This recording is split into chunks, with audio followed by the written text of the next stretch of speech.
दोस्तों, पूरी दुनिया आज एडवांस्ड टेक्नोलॉजी की तरफ अपने कदम बहुत ही तेजी से बढ़ा रही है।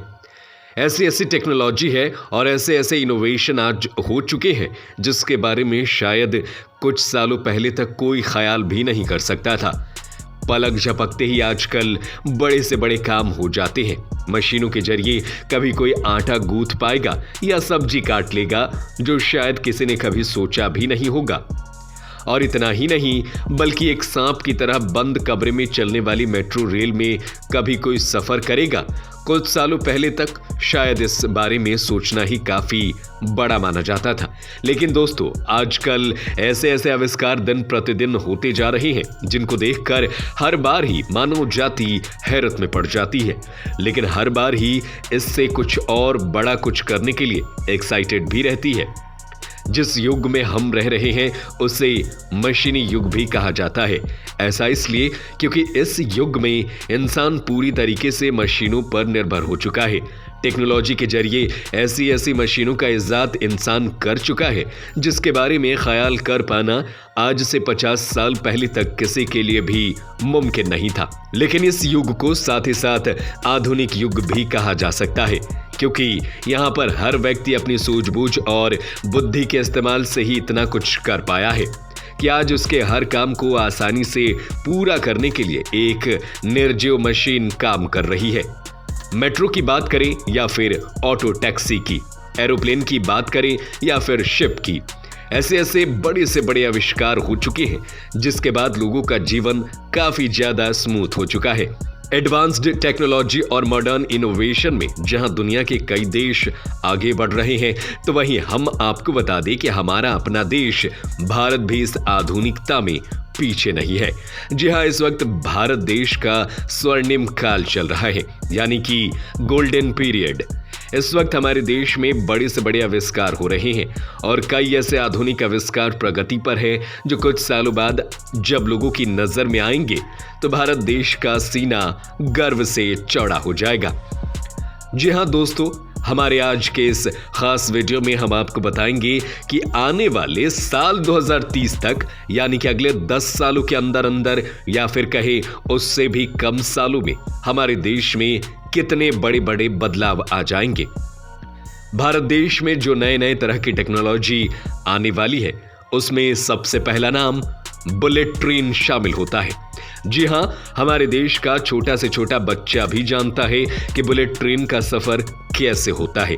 हालांकि अभी तक की आधुनिकता हमारे देश में नहीं आई थी, लेकिन दोस्तों आपको बता दें कि 2030 तक हमारे देश भारत में बुलेट ट्रेन चलनी शुरू हो जाएगी और इसका पहला रूट मुंबई से अहमदाबाद का होगा, जिस पर काम बहुत ही ज्यादा तेजी से चल रहा है। अगली सबसे बड़ी टेक्नोलॉजी जो हमारे देश में 2030 तक आने वाली है उसका नाम है पोड टैक्सी। जी हां, ये एक ऐसी टैक्सी है जो कि ड्राइवरलेस होगी, यानी कि इसमें डेस्टिनेशन सेट करने के बाद उसे उसी रूट पर चलाया जाएगा। इसके अंदर सवारी बैठ जाएगी और अपनी डेस्टिनेशन को वो एक मशीन में लिख देगी, जिसके बाद मशीन खुद उन्हें उनकी डेस्टिनेशन तक पहुंचाएगी। ऐसी सर्विस काफी ज्यादा सस्ती होगी क्योंकि इसमें ड्राइवर को भी पैसे नहीं देने पड़ेंगे। इस टेक्नोलॉजी को पूरा रूप देने के लिए कार्य बहुत तेजी से चल रहा है और उम्मीद की जा रही है कि 2030 तक लोग इस सर्विस का पूरा फायदा उठा पाएंगे। इस टैक्सी को सबसे पहले गुरुग्राम में शुरू किया जाएगा। तीसरे नंबर पर आता है भारत का चेनाब ब्रिज। जम्मू कश्मीर में दुनिया का सबसे ऊंचा चेनाब ब्रिज बनाने की तैयारी बहुत ज्यादा जोरों शोर से चल रही है। इस ब्रिज को चेनाब नदी के ऊपर बनाया जा रहा है और इसकी ऊंचाई आईफेल टावर से भी ज्यादा होने वाली है। इस ब्रिज की लंबाई 315 मीटर होगी और ऊंचाई 359 मीटर। इस ब्रिज को बनाने के लिए लगभग 1486 करोड़ रुपए की लागत आने वाली है। दोस्तों, पिछले 10 साल से ये ब्रिज तैयार हो रहा है, लेकिन ब्रिज काफी ज्यादा बड़ा होने वाला है और उससे बहुत ही ज्यादा मजबूती के साथ तैयार किया जा रहा है। इसीलिए अब इसमें कुछ सालों का वक्त और लगेगा, लेकिन उम्मीद की जा रही है कि 2030 तक ये ब्रिज भी बनकर तैयार हो जाएगा। इस पर रेल की पटरियां बिछाई गई हैं ताकि जो ट्रेन है वो आराम से इस ब्रिज को क्रॉस कर पाए। दोस्तों, इस ब्रिज को पूरी तरीके से हर एक प्राकृतिक आपदा यानी कि नेचुरल डिजास्टर से बचाए रखने की पक्की कोशिश की गई है। कहा जा रहा है कि यह ब्रिज इतना ज्यादा ताकतवर और मजबूत होगा कि कितनी भी बड़ी प्राकृतिक आपदा क्यों ना आए, इस ब्रिज को हिला नहीं पाएगी। चौथे नंबर पर आता है दिल्ली मुंबई एक्सप्रेसवे। दोस्तों, ये एक्सप्रेसवे हमारे देश का सबसे बड़ा एक्सप्रेसवे साबित होगा। इस एक्सप्रेसवे की खूबसूरती और भी ज्यादा शानदार बनाने के लिए भारत सरकार इस पूरे एक्सप्रेसवे के रूट पर 40 लाख से ज्यादा पेड़ लगाने वाली है। इसके बाद यहां का प्राकृतिक सौंदर्य और भी ज्यादा निखर कर सामने आएगा। हाईवे के बनने से 32 करोड़ लीटर फ्यूल की बचत होगी। साथ ही साथ इससे दिल्ली और मुंबई के बीच का जो डिस्टेंस है वो काफी ज्यादा कम हो जाएगा।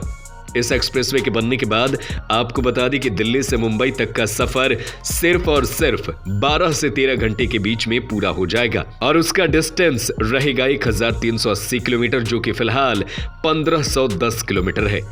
5वें नंबर पर आती है डिजिटल इकोसिस्टम।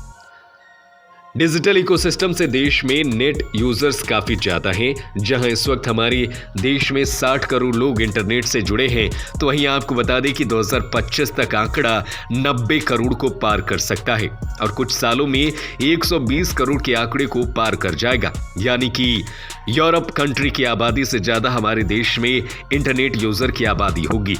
ऐसे में जब हमारे देश का युवा इंटरनेट और डिजिटलाइजेशन से इतना ज्यादा जुड़ा होगा, तो साफ है कि हमारे देश का डिजिटल इकोसिस्टम और भी ज्यादा एडवांस होगा और इंटरनेट के जरिए लोग अपनी पढ़ाई को और भी ज्यादा एडवांस कर पाएंगे। साथ ही साथ आधुनिकता के साथ हमारे देश में यंग माइंड्स का ब्रेन इतना ज्यादा स्ट्रांग हो जाएगा कि हमें कुछ ही सालों में बाहर के देशों से किसी भी तरीके की मदद लेने की जरूरत नहीं पड़ेगी। हमारा युवा ही इतना ज्यादा इंटरनेट के जरिए आत्मनिर्भर हो जाएगा कि बड़े से बड़े मॉडर्न टेक्नोलॉजी हमारे देश में ही बनकर तैयार होगी और इतने ज्यादा डिजिटलाइजेशन होने की वजह से हमारा ई कॉमर्स बैंकिंग सिस्टम और भी ज्यादा स्ट्रांग होगा। ज्यादा से ज्यादा लोग ऑनलाइन शॉपिंग और छोटे से छोटे सामान की खरीदारी भी डिजिटल करेंसी से ही करेंगे, जिसके बाद हमारा देश पूरी तरीके से कैशलेस हो जाएगा और हमारे देश की डिजिटल इकोनॉमी भी तेजी से बढ़ेगी। 6ठे नंबर पर देश में सबसे बड़ा चेंज जो आपको देखने को मिलने वाला है वो है पॉवर्टी इंप्रूवमेंट, यानी कि गरीबी को देश से दूर करने के तरीके। भारत सरकार 2030 तक के प्लान पर काम कर रही है कि हमारे देश में कोई भी गरीबी रेखा के नीचे ना हो, ज्यादा से ज्यादा लोगों को अपलिफ्ट किया जाए और नए नए तरह के एंटरप्रेन्योरशिप जिस तरह से शुरू हो रहे हैं, स्टार्टअप शुरू हो रहे हैं, इससे हमारे देश की सरकार की कोशिश है कि 80% तक लोग गरीबी रेखा के ऊपर ही रहे और अमीर रहे। साथ ही साथ जो 20% लोग रह जाएंगे उन्हें फंड्स और पॉलिसी के जरिए अपलिफ्ट करने की कोशिश भारत सरकार करेगी। यानी कि दोस्तों साफ है कि साल 2030 तक भारत देश का नक्शा बदलने वाला है। देश की तस्वीर और भी ज्यादा एडवांस और मॉडर्न होगी, जिसके बाद हमारा देश भी दुनिया के बड़े बड़े प्रगतिशील देशों की रेस में सबसे आगे भागता हुआ नजर आएगा। तो दोस्तों क्या कहेंगे आप? क्या आपको भी पूरी उम्मीद है कि साल 2030 तक ये सब कुछ हो पाएगा? हमें अपने सुझाव और सवाल कमेंट सेक्शन में जरूर बताएं। फिलहाल हमारे आज के इस वीडियो में इतना ही। अगर आपको ये वीडियो इंफॉर्मेटिव लगा है तो इसे जरूर शेयर करें, लाइक करें और चैनल को सब्सक्राइब करना ना भूलें। धन्यवाद।